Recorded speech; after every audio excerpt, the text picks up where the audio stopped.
반갑습니다. 8월 14일 금요일 오늘을 사는 지혜, 숨겨진 하나님의 질서 세 번째 시간을 함께 나누도록 하겠습니다. 욥기 28장 20절에서 24절과 28절 말씀을 제가 읽어보겠습니다.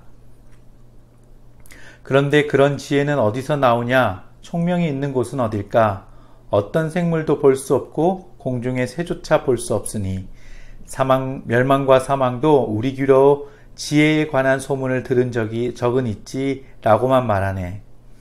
오직 하나님만이 지혜의 길을 아시고 총명이 어디 있는지 아신다네. 그분은 땅끝까지 보시고 하늘 아래 모든 것을 살피시기 때문이지. 하나님께서 사람에게 이르시길 주님을 경외함이 지혜며 악을 떠나는 것이 총명이라고 하셨다네. 완전한 지혜, 즉 어떤 일이 발생하는 이유와 그 의미를 참으로 이해하는 능력은 우리가 알 수 없게 숨겨져 있습니다.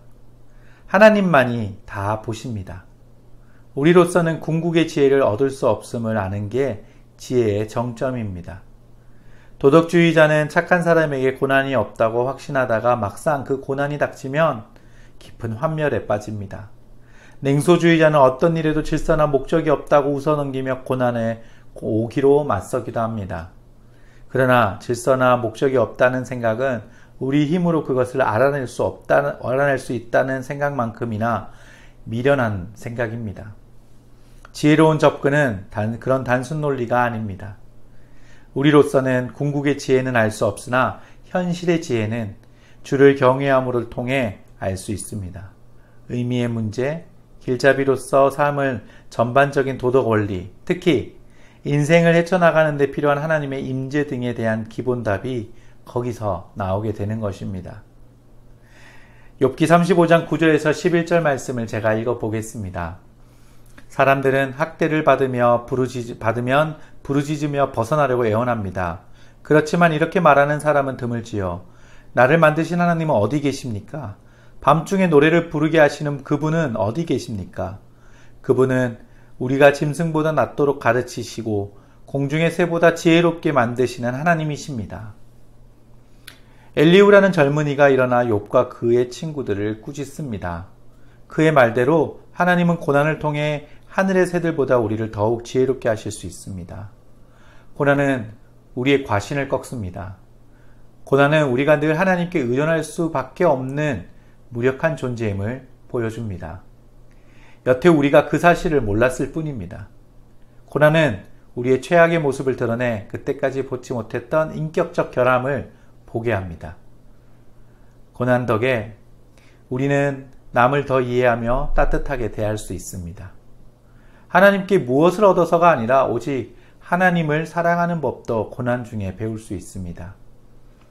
고난은 이 모든 일을 해줄 수 있으나 반대로 우리를 망가뜨리러 한을 맺히게도 할 수 있습니다. 그 차이는, 그 중간의 기준은 무엇일까요? 나를 만드신 하나님께 밤중에 노래를 부르는 데서 옵니다. 어두운 시절에도 계속 하나님을 노래하십시오. 그분을 찬양하십시오.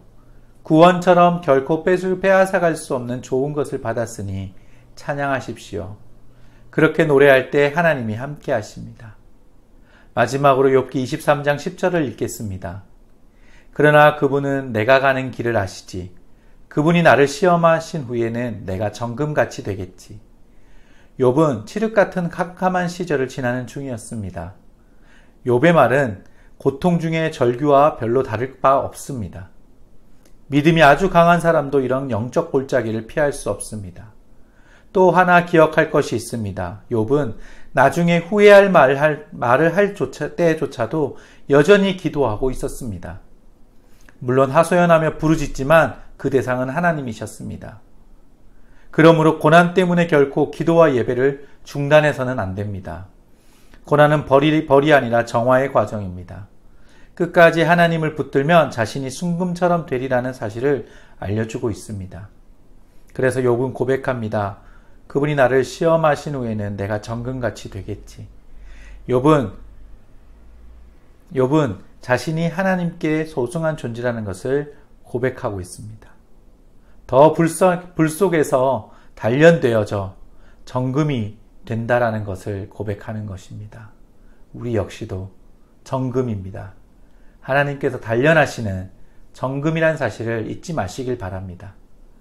오늘 말씀을 정리해 보겠습니다. 숨겨진 하나님의 질서는 주를 경외함을 통해 알게 됩니다. 숨겨진 하나님의 질서는 어떤 상황에서도 예배와 찬양을 통해 분별할 수 있는 것입니다.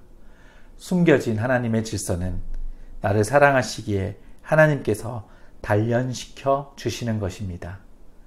나를 빛나는 보석처럼 단련시켜 주십니다. 다 같이 함께 기도하겠습니다.